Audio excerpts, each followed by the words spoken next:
Naini coal block అక్రమాలపై విచారణ జరపాలని BRS demand చేస్తోంది. సిబిఐకి గాని సిట్టింగ్ జడ్జితో కానీ విచారణ జరిపించాలని కోరుతోంది. మరోవైపు దర్యాప్తు జరిపేందుకు తాము సిద్ధమని కాంగ్రెస్ ప్రభుత్వం ప్రకటించింది. ఒకవేళ రాష్ట్ర ప్రభుత్వం కోరితే సిబిఐతో విచారణ జరిపించేందుకు కేంద్రం సిద్ధంగా ఉందన్నారు కేంద్ర మంత్రి కిషన్ రెడ్డి. సింగరేణిలో అసలేం జరుగుతోంది? నైని బ్లాక్ టెండర్లపై రచ్చకు కారణమేంటి? కాంగ్రెస్ నేతలు అవినీతికి పాల్పడుతున్నారని, దీనిపై సిట్టింగ్ జడ్జితో విచారణ జరపాలని డిమాండ్ చేశారు BRS working president KTR. Coal minister, central cabinet minister Kishan Reddy గారు నిర్లిప్తంగా ఉన్నారు, మౌనంగా ఉన్నారంటే ఏమనుకోవాలి మేము?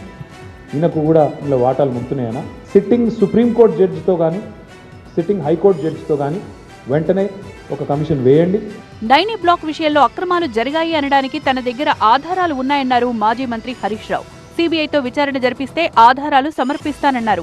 ఇవాళ రేవంత్ రెడ్డితో బీజేపీకి అక్రమ సంబంధం లేకపోతే, రేవంత్ రెడ్డి బీజేపీల మధ్య చీకటి ఒప్పందం లేకపోతే వెంటనే దీని మీద సిబిఐ విచారణకు ఆదేశించాలని నేను బీజేపీ పార్టీని, కిషన్ రెడ్డి గారిని నేను డిమాండ్ చేస్తా ఉన్నా.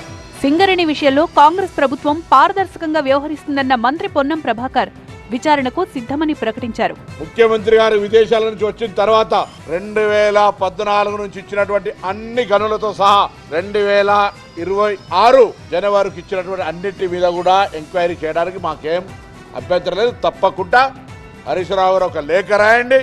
సింగరేణి అక్రమాలపై విచారణ జరిపేందుకు కేంద్ర ప్రభుత్వం సిద్ధంగా ఉందన్నారు కేంద్ర మంత్రి కిషన్ రెడ్డి.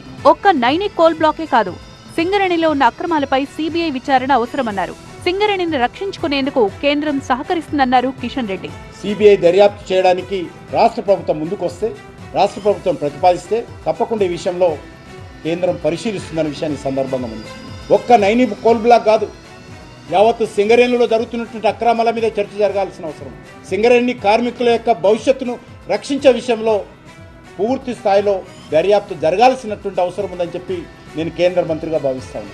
సింగరేణిలో 12 ఏళ్లుగా దోపిడీ జరుగుతోందన్నారు కేంద్ర మంత్రి కిషన్ రెడ్డి.